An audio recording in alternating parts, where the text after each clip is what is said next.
this video, I'm going to be sharing with you the 3 manifestation archetypes and how we can shift to a higher level so that we create what we want easier than ever. Welcome back to another video. My name is Aaron and I help people expand their consciousness.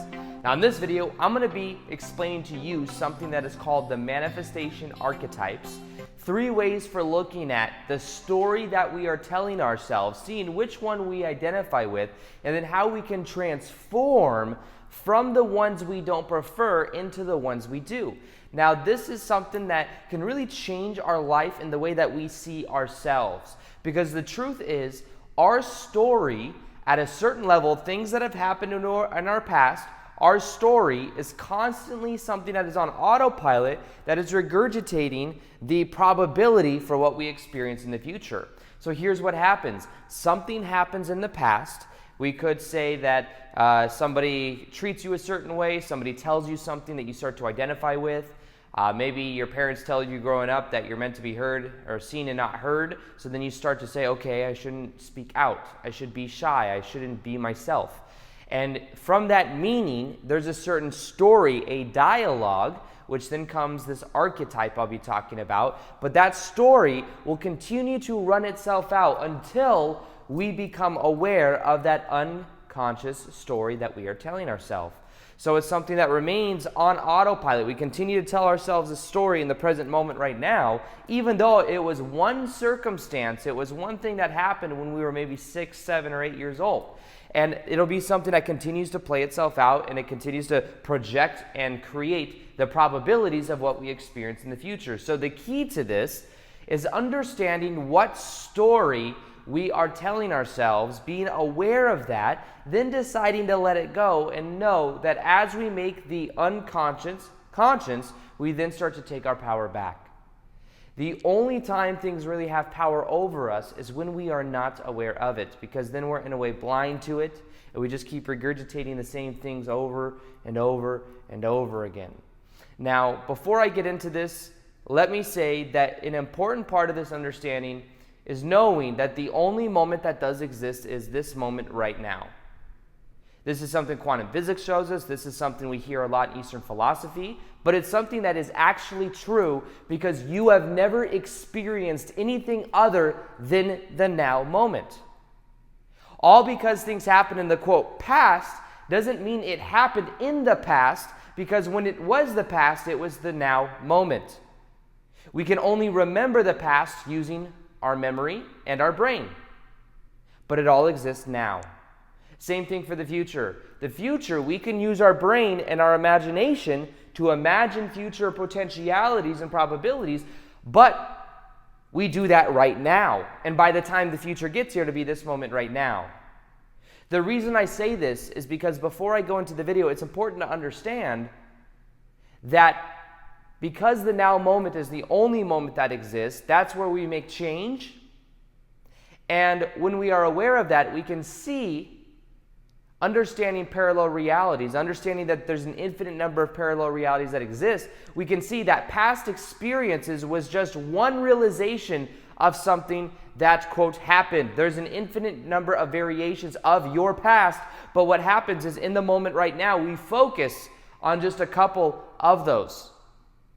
If you were to imagine and feel confident right now, it would be easy for you to remember past experiences that were in alignment with that confidence, because the neurosynaptic connections in the brain, the way your brain is wired, it will go down the path of least resistance, and it is much easier to remember those, quote, memories. In the same way, if you were to feel not confident, it'd be easier for you to remember times when you weren't confident. So depending on your state of being is which parts of your past do you pull from? Do you easily remember from? But here's the thing, they all exist right now. There are reference experiences where you were confident. There were reference experiences where you were not confident. Those all exist. Now here's what neuroscience shows us. Neuroscience shows us that every single time we take a memory of something that happened, maybe it was someone at dinner table when you were 6 or 7 years old telling you children are meant to be seen and not heard. Every time you look at that memory, you look at it and you change it just a little bit, and then you put it back. You overlay the opinions, the beliefs over the actual memory, then you put it back so it is slightly changed. And every time you do that, over time, it's a completely different memory. So the key is knowing that and think about it like this as well. This is something I also want to mention. Think of the different probable futures. The future is not set.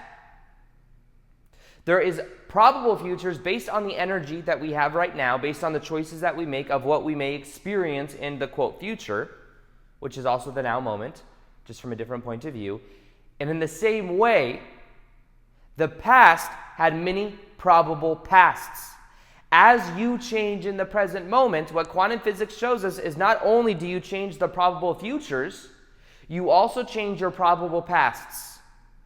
The reason I say this is this makes it much easier to let it go. Now, remember this mantra because I believe this mantra can change your life. You are not the result of your past.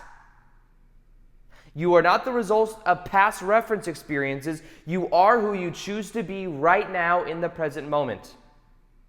Because as you change in the present moment, so does the probable futures you may experience based on your choices and your energy state. And so does the past experiences. You have a different past as you change, because not only do you remember different type of memories based on your state of being, but literally you shift the probable yous that you experienced. This is what quantum physics is showing us. What quantum physics is showing us is that the only moment that does exist now is now. And that there's an infinite number of probable realities that exist. Now let's get into the archetypes. Now, the reason I explained all of that is because the more we understand that really this is how we choose to be, is based on that narrative, that story, and how as we change our story, we can then let go of our story easier. So what I'm about to tell you will be easier for you to let go of the current story that you may be telling yourself. So with this process, you can think of this like a movie. Because we have all seen movies. We understand the characters in a movie and we know these three main archetypes. Think of these as also manifestation archetypes. We can relate it to that of the law of attraction or of understanding how our thoughts work and how our beliefs create our reality. There's three main archetypes. The first one is the one that I was in for a long time, and it is victim mentality. Think of the victim character, the one that needs to be saved, the one that hopes, the one that tries hard but things don't really happen as easily, the one where things happen to that person. That was me for a long time, because when I was growing up, if you heard my story, I went through and had an abusive stepmom, where I don't want to get too much into it, just because I know I share it a lot. I don't want you guys to think that I'm kind of like pity partying it. But I had an ex-stepmom that had a personality disorder, and she was very abusive. And from that, I went through, between the ages of 7 to 15, a period of my life of when I had no freedom whatsoever. It was kind of like living with an army sergeant or something like that. And me and my brother were a lot of times locked outside. We were doing work outside all day long here in Vegas, even though Vegas, a lot of houses don't have a lot of yards. But we had like half acres, so me and my brother were always outside. A lot of times when no one was home, we weren't allowed inside. We had to sneak food because we weren't allowed to eat very much, so we were both very malnourished. We had to earn going to school activities. A lot of times we were locked out of most of the house. We had like this separate caged section. It was a very weird situation. We weren't allowed to watch TV. We weren't allowed to have internet. Me and my brother pretty much just had each other. And what happened was, through that experience, I started to develop a victim mentality. Even after my dad divorced her when I was 15 years old, all of a sudden I have all this freedom. Everything's great. I'm then able to have friends. I wasn't able to have friends before. I was able to have friends. I was able to kind of get out of the shell and start to really just experience life versus just kind of like a worker or something. And when that happened, even after that 15, I was kind of having self-esteem thing. Like I wasn't feeling like I was worthy because of that pain that I went through for like 7 years. However, what it allowed me to do is to become aware of the victim mentality that I had, of thinking, why did this happen? Why did this happen to me? Why did I not have a childhood? Why was I not allowed to do the things every kid was able to do, like watch TV and have friends and go to school and enjoy and have friends at school and do school activities without having to get them taken away when I got in trouble for not doing some chore correctly or something? And I had resentment towards that ex-stepmom. And what I realized is I had the victim mentality. That was my role, and I was thinking everything happened to me.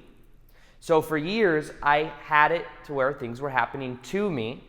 I didn't feel very worthy, and a lot of the things in my life just weren't going my way. I felt kind of like a leaf in the wind. Now, the good part of this is one character, this is one archetype. This is one thing that a lot of people are in at a certain level because they may even view themselves, maybe it's beyond not just, abuse and all of that, although I know a lot of people have been through that. It could be having to go to a 9-to-5 job you don't prefer. Having to do things that you don't enjoy doing. Could be not having the right opportunities. These are all from the mindset that things are happening to me. I have to go to job. You don't have to go to your job. You choose to go to your job. But for the victim mentality, it's only seen as something you have to do. That's one. That's called the victim archetype. Just like in the movie, the victim archetype is the one that needs to be saved. It's the one that things are just all going wrong. Now, the good thing is that that can be transformed because I transcended the victim mentality when I went through a spiritual awakening. I became aware of the beliefs I had. I became aware of the story I was telling myself, and I was able to transcend it. And then into what is called the hero archetype. The hero archetype is the one that feels confidence, the one that's able to deliberately put focus in a certain direction. The hero archetype is the one that's able to add value to other people. The hero archetype is the one that has intention. Just like a hero in the movie. The hero in the movie, you will see somebody, if you see a hero or somebody that transforms from a victim to a hero, they start to have direction. They start to find purpose. They start to feel like they have a destiny, something they're meant to be doing in life. They're following their passion. That is the manifestation archetype that is very powerful. It is being the hero. Now here's the thing. Become the hero of your own movie and not the cameo in everyone else's. Most people may be attracted to someone. I'm so attracted to you. I hope everything goes well. I hope we have this great interaction. That's coming from trying to be the cameo in someone else's movie. Instead of being the cameo, be the hero of your own movie. Hero doesn't mean you're better than other people. I don't view myself as better than other people, but I'm definitely the hero of my own movie, and I'm able to add value to other people. That's how I view myself. But when you have the self-image of being the hero, things happen for you. Not only that, you can direct the focus and you choose to do things. In the victim mentality, you have to go to a 9-to-5 job. In the hero archetype, you choose to go to your job. Maybe it's not what you prefer, but you know it will lead you to the next best thing, or you will eventually evolve out of it, but you trust the process. That is the hero mentality. When I went through my spiritual awakening back in 2012, I transcended from the victim into the hero archetype. I said, you know what? All of this negative situation in the past made me confident and made me who I am today, and I can now look at it and help other people go through and transcend that. So it's looking at this aspect and then saying, how can this add value to other people? Because the thing is if I didn't go through that pain, maybe as what I do for a living, it wouldn't mean as much. So when a lot of people see me, they assume that I'm like this entitled kid that grew up with wealthy parents or something like that, had everything given to me on a silver platter, and it's far from the truth. But people assume that because they see how positive I am. They see I'm a happy person. I went through a lot of darkness to get to the place to where I've transcended that and got it to a point to where that transformed so that I can help other people go through the same thing. It means more to me that I can add value because I've been through the pain. And it helps other people. Maybe it still has some story in there, but it's transformed the meaning of the story. Why did this happen to me? And then it now is something that this happened because now I can add value to other people and help other people go through the same thing. You can only help people do that which you have experienced yourself or that which you are emanating. So because of that, I can now add value to other people. So you can reframe your story, and when you reframe your story, everything changes. Now, the third archetype is the villain. You may have seen some people go from the hero archetype to the villain. You may have seen some people go from the victim to the villain. The villain is one that sometimes feels a little bit of resentment and sometimes just isn't accepted by people as the hero. You may have seen people like, for example, Tiger Woods. Tiger Woods used to be the hero. He's the golf guy that is just very successful. Then all of a sudden he cheats on his wife and the media grabs a hold of that, and then people see him in a completely different way, and he goes and you see this dark side of him, and people start to associate him with being the villain. Someone else might be like someone like Logan Paul, for example. Logan Paul, someone that a lot of the younger community knows who he is. He's a vlogger, and he was at the top of his game at the end of the beginning of 2017 and the beginning of 2018. And if you didn't hear the scandal, the thing that happened, he was literally at the top of his game, one of the most well-known YouTubers, and then he goes into the suicide forest in Japan, and while he's there, takes a picture and has a thumbnail of some dude in the back that's hung himself. Very quickly, he went from the hero to the villain. And it's funny because now you see a mix, I see a mix in him of the villain and the victim. You could see that, and I don't say this to judge him by any means. I say this because you can, with awareness, you can see the different archetypes that people identify with. So my key is that if he was to observe this, he was to integrate this, allow this to be, he could transform it, and he could become the hero stronger than ever, able to help other people in a powerful way. And it could transform him, but it depends on the archetype he identifies with. But very quickly, he went from one archetype to the other. And with that comes a different stream, a different type of manifestation, a different type of success, different type of notoriety. And the only reason I bring up these people, I don't like to make it sound like I'm judging them, because I'm not. I'm just observing it. I'm giving it as a benchmark because maybe you can observe it in people that we know as symbols that it makes it easier for us to see, oh yeah, that's how somebody goes. But a lot of the people that are very successful from the past have gone from a victim archetype to a hero archetype. People that have gone through a lot of struggle, a lot of their business failed, and then all of a sudden it's very successful. It's happened for a lot of people, a lot of successful people. So the way you do that is by reframing your past and knowing that it served a purpose, and then identifying more with the best version of you. There is these three versions of us we all have within us. It's not like we have to try to become something we're not. We all have a part of us that is the hero, a part that is the victim, and a part that is that of the villain. We all have a little bit of a dark side. We all have the light side, and we all have the side that's like the woe with me. We all have that. Choose to be the one and identify with the one that is the hero, or the one that is paving the way in the direction that you want. You can choose to be the way you prefer by putting your focus in that direction, by observing the thoughts, observing the memories as they come up, and then deciding to let them go. Remember the mantra. You are not the result of your past. You are who you choose to be in the present moment right now. As you change, so does the probable futures, and so does the probable past that you connect to. Literally, not just certain memories are different. Literally, you are changing and your past is changing as well. Only in your insistence of that story do we keep it continue to go. Now, the past that I went through that was painful, you could say that I'm insisting on it, but I do it as relatability because I know that people are going through it as well, and it can help people to transform from their story of possibly being in the victim mentality into that of the hero mentality. My goal and one of my intentions is helping people to powerfully take back their power from giving it away to everyone else, or giving it away to the media, or giving it away to the news, or giving it away to friends and family. you can direct your life with your focus, with your choice, and with knowing that that part exists within you. And as you do that, you start to transform your life. There's a certain manifestation pattern that comes from being the hero. There's a certain one that comes from being the villain, and a certain one that comes from being the victim. Choose to be the hero by knowing that part of you exists right now. And the more you connect to transforming your past, to being present to the moment, to being how you choose to be, and to directing your life, everything in your life will change anyways. So let me ask you a question. Which archetype are you? Which one do you mostly identify with? Some people may say, I have a little bit of this and a little bit of that. Be aware of it, and as you're aware of it, you can then change it. You can then integrate it. You can then look at it, allow it to be there, and then be the way you prefer to be.